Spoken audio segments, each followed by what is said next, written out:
Hi friends, ಇವತ್ತಿನ ಅಮ್ಮನ ಲಕ್ಕ ರೆಸಿಪಿಲಿ ನಾನು ನಿಮಗೆ ಈ ಒಂದು ಬ್ಯೂಟಿಫುಲ್ ಆಗಿರೋ ಪನ್ನೀರ್ ಮಸಾಲಾನ ಹೇಗೆ ಮಾಡೋದು ಅಂತ ಹೇಳ್ಕೊಡ್ತಾ ಇದ್ದೀನಿ. ಈ ರೆಸಿಪಿ ಇಷ್ಟ ಆದ್ರೆ ಲೈಕ್ ಮಾಡಿ, ಶೇರ್ ಮಾಡಿ, ಕಮೆಂಟ್ ಮಾಡಿ. ವಿಡಿಯೋ ಸ್ಟಾರ್ಟ್ ಮಾಡ ಬನ್ನಿ.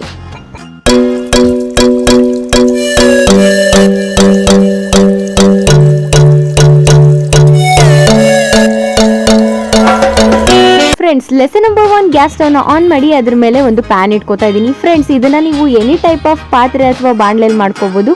ಸೊ ನಾನಿಲ್ಲಿ ಪ್ಯಾನ್ ಯೂಸ್ ಮಾಡ್ತಾ ಇದ್ದೀನಿ. ಪ್ಯಾನ್ ಕಾದ ನಂತರ ಅದಕ್ಕೆ ಕುಕ್ಕಿಂಗ್ ಆಯಿಲ್ ಅಂದರೆ ಅಡುಗೆ ಎಣ್ಣೆ ಹಾಗೆ 1 ಟೇಬಲ್ ಸ್ಪೂನ್ ಅಷ್ಟು ಬೆಣ್ಣೆಯನ್ನು ಹಾಕಿರ್ತೀನಿ. ಫ್ರೆಂಡ್ಸ್, ನೀವು ಯಾವುದೇ ವಿಡಿಯೋ ನಿಮಗೆ ಕನ್ಸಿಸ್ಟೆನ್ಸಿ ಅಂದರೆ ಒಂದು ಪ್ರಮಾಣ ಎಷ್ಟು ಹಾಕ್ತಿದ್ದೀವಿ ಅಂತ ಗೊತ್ತಾಗಿಲ್ಲ ಅಂದರೆ ಪ್ರತಿಯೊಂದು ವಿಡಿಯೋದ ಡಿಸ್ಕ್ರಿಪ್ಷನ್ನ ಚೆಕ್ ಮಾಡಿ. ಡಿಸ್ಕ್ರಿಪ್ಷನಲ್ಲಿ ನಿಮಗೆ ಎಲ್ಲ ಥರದ ಡಿಟೇಲನ್ನು ಆ ಒಂದು ರೆಸಿಪಿ ಡೀಟೇಲ್ಗಳನ್ನು ಹಾಕಿರ್ತೀನಿ. ಸೊ ಎಣ್ಣೆ ಕಾದ ನಂತರ ಅದಕ್ಕೆ ಚಕ್ಕೆ, ಲವಂಗ ಹಾಗೆ ಬೆಳ್ಳುಳ್ಳಿ, ಶುಂಠಿ ಇದಿಷ್ಟನ್ನು ಹಾಕ್ತಾ ಇದ್ದೀನಿ. ಸೊ ಅದ್ರ ಜೊತೆಗೆ ಒಂದು ದೊಡ್ಡ ಸೈಜ್ ಆಗೋಷ್ಟು ಈರುಳ್ಳಿನ ತೊಗೊಂಡು ಅದನ್ನು ಹಾಕಿ ಚೆನ್ನಾಗಿ ಫ್ರೈ ಮಾಡ್ಕೊತಾ ಇದ್ದೀನಿ. ಫ್ರೆಂಡ್ಸ್, ಈರುಳ್ಳಿನ ಈ ಥರ ಸ್ಲೈಸ್ ಆಗಿ ನೀವು ಎಣ್ಣೆಲಿ ಫ್ರೈ ಮಾಡೋದ್ರಿಂದ ಬೇಗ ಬೇಯುತ್ತೆ. ಹಾಗೆ ಕ್ವಿಕ್ಕಾಗಿ ಅಡುಗೆಗಳನ್ನು ಮಾಡ್ಕೊಳ್ಳೋರು ಆದಷ್ಟು ಈ ಒಂದು ಫ್ರೈ ಮಾಡ್ಕೋಬೇಕಾದ್ರೆ ಈ ಒಂದು ತರಕಾರಿಗಳನ್ನು ಸಣ್ಣ ಸಣ್ಣದಾಗಿ ಹೆಚ್ಚಿ ಫ್ರೈ ಮಾಡ್ಕೊಳ್ಳಿ. ಇದರಿಂದ ಬೇಗ ಅಡುಗೆ ಆಗುತ್ತೆ, ಹಾಗೆ ಬೇಗ ಬೇಯೋಕ್ಕೆ ಹೆಲ್ಪ್ ಆಗುತ್ತೆ. ಅದಾದಮೇಲೆ 2 ಹಸಿರು ಮೆಣಸಿನ್ಕಾಯನ್ನು ಯೂಸ್ ಮಾಡಿದ್ದೀನಿ.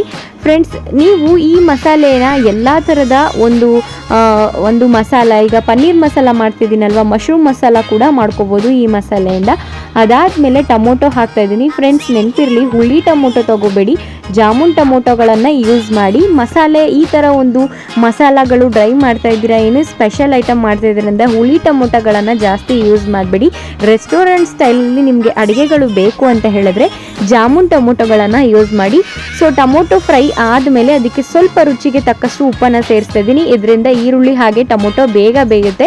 ಅದಾದಮೇಲೆ ಒಂದು 6ರಿಂದ 7 ಆಗೋಷ್ಟು ಕ್ಯಾಶ್ಯೂ ಅಂದರೆ ಗೋಡಂಬಿಗಳನ್ನು ಹಾಕೋತಾ ಇದ್ದೀನಿ. ಗೋಡಂಬಿನೂ ಕೂಡ ಒಂದು ಶಾಲೋ ಫ್ರೈ ಬೇಕು, ಅಲ್ಲಿ ತನಕ ಇದನ್ನು ಫ್ರೈ ಮಾಡ್ಕೊಳ್ಳೋಣ. ಫ್ರೆಂಡ್ಸ್, ಈ ಒಂದು ಮಶ್ರೂಮ್ ಮಸಾಲ ಅಥವಾ ಪನ್ನೀರ್ ಮಸಾಲ ಯಾವುದೇ ಒಂದು ಮಸಾಲೆಗೆ ಮಸಾಲ ಹೊಂದ್ಕೊಳ್ಳುತ್ತೆ. ಸೊ ಇದರಲ್ಲಿ ನೀವು ಪನ್ನೀರ್ ಜೊತೆಗೆ ಮಶ್ರೂಮ್ ಕೂಡ ಹಾಕ್ಬೋದು, ಇಲ್ಲ ಮಶ್ರೂಮ್ನೇ ಸಪ್ರೇಟ್ ಮಾಡ್ಕೋಬೋದು, ತುಂಬ ಚೆನ್ನಾಗಿರುತ್ತೆ. ಅದಾದಮೇಲೆ ಅದೇ ಪ್ಯಾನ್ಗೆ ನಾನಿಲ್ಲಿ ಹೋಮ್ ಮೇಡು ಕಸೂರಿ ಮೇಥಿನ ಸ್ವಲ್ಪ ಹುರ್ಕೋತಾ ಇದ್ದೀನಿ. ನೀವು ಹೋಮ್ ಮೇಡ್ ಹಾಕಿದರೆ ಈ ಥರ ಹುರ್ಕೊಳ್ಳಿ, ಇಲ್ಲಾಂದರೆ ಕಸೂರಿ ಮೇಥಿ ರೆಡಿ ಇದ್ದರೆ ನಿಮಗೆ ಈ ಥರ ಹುರ್ಕೊಳ್ಳೋ ಅಂಥ ನೆಸೆಸಿಟಿ ಏನು ಬೇಡ. ಸೊ ಅದೇ ಪ್ಯಾನ್ಗೆ ನಾನಿಲ್ಲಿ ಮತ್ತೆ ಸ್ವಲ್ಪ ಬಟರನ್ನು ಹಾಕ್ತಾಯಿದ್ದೀನಿ. ಬಟರು ಕಾದ ನಂತರ ಅಂದರೆ ಈ ಬೆಣ್ಣೆ ನೀಟಾಗಿ ಕಾಯಬೇಕು. ಅದಾದಮೇಲೆ ನೀಟಾಗಿ ಈ ಒಂದು ಪನ್ನೀರ್ ಕ್ಯೂಬ್ಸನ್ನು ಹಾಕಬೇಕು. ನಾನಿಲ್ಲಿ ಒಂದು 200 ಗ್ರಾಮ್ ಆಗೋಷ್ಟು ಪನ್ನೀರನ್ನು ತೊಗೊಂಡು ಸಣ್ಣ ಸಣ್ಣದಾಗಿ ಕಟ್ ಮಾಡಿ ಕ್ಯೂಬ್ಗಳನ್ನು ಈಗ ಫ್ರೈ ಮಾಡ್ಕೊತಾ ಇದ್ದೀನಿ. ಫ್ರೆಂಡ್ಸ್, ಈ ಥರ ಮಾಡೋದ್ರಿಂದ ಪನ್ನೀರ್ ಡಿಶಸ್ಸು ತುಂಬಾ ರುಚಿ ಇರುತ್ತೆ, ಹಾಗೆ ಚೆನ್ನಾಗಿ ಬೇಯುತ್ತೆ, ಹಸಿ ಸ್ಮೆಲ್ ಹೊಡೆಯಲ್ಲ. ಅದಾದಮೇಲೆ ನಾನಿಲ್ಲಿ 1 ಚಿಟಿಕೆ ಆಗೋಷ್ಟು ಖಾರದ ಪುಡಿಯನ್ನು ಹಾಕ್ತಿದ್ದೀನಿ. ಇದು ಖಾರಕ್ಕೆ ಹಾಗೆ ಸ್ವಲ್ಪ ಕಲರ್ಗೆ. ಫ್ರೆಂಡ್ಸ್, ಈಗ ನಾವು ಸ್ಟಾರ್ಟಿಂಗ್ ಈ ಮಸಾಲಾನ ನಾವು ಫ್ರೈ ಮಾಡ್ಕೊಂಡ್ವಲ್ಲ, ಅದನ್ನು ತಣ್ಣಗಾಗಿ ಬಿಟ್ಟು ಅದಾದಮೇಲೆ ರುಬ್ಬಿ.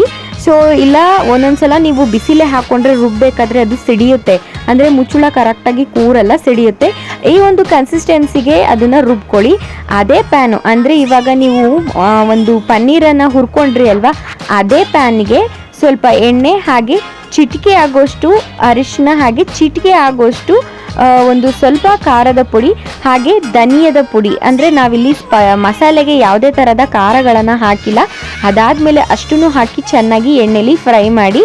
ಸೊ ಫ್ರೈ ಆದ ನಂತರ ಈ ಒಂದು ಮಸಾಲೆ ರುಬ್ಕೊಂಡಿದ್ವಲ್ಲ, ಆ ಮಸಾಲೆನ ಸೇರಿಸ್ಬಿಟ್ಟು ಚೆನ್ನಾಗಿ ಎಣ್ಣೆಲಿ ಆ ಎಣ್ಣೆ ತೇಲಕ್ಕೆ ಸ್ಟಾರ್ಟ್ ಆಗಬೇಕು, ಅಲ್ಲಿ ತನಕ ನೀವು ಅದನ್ನು ಬೇಯಿಸ್ಕೋಬೇಕು. ಇವಾಗ ಕುದಿ ಹತ್ತಿದೆ ಅಲ್ವಾ, ಇದಕ್ಕೆ ಎಷ್ಟು ಕನ್ಸಿಸ್ಟೆನ್ಸಿ ನಿಮಗೆ ಮಸಾಲ ಮಾಡ್ತಾ ಇದ್ದೀರಾ ಅಂದರೆ ಗ್ರೇವಿ ಮಾಡ್ತಾ ಇದ್ದೀರಾ ಅಷ್ಟು ಕ್ವಾಂಟಿಟಿಲಿ ನೀರು ಹಾಕೊಳ್ಳಿ, ಅಂದರೆ ಅಷ್ಟು ಪ್ರಮಾಣದಲ್ಲಿ ನೀರು ಹಾಕೊಳ್ಳಿ. ಅದಾದಮೇಲೆ ನಾವು ಫಸ್ಟು ಪನ್ನೀರನ್ನು ಫ್ರೈ ಮಾಡಿ ಎತ್ತಿಟ್ಟಿದ್ವಲ್ಲ, ಆ ಪನ್ನೀರನ್ನು ಇದಕ್ಕೆ ಮಿಕ್ಸ್ ಮಾಡಿ ರುಚಿಗೆ ತಕ್ಕಷ್ಟು ಉಪ್ಪನ್ನು ಆ್ಯಡ್ ಮಾಡಿ 15 ಮಿನಿಟ್ಸು ಲೋ ಫ್ಲೇಮಲ್ಲಿ ಇದನ್ನು ಬೇಯಿಸಬೇಕು.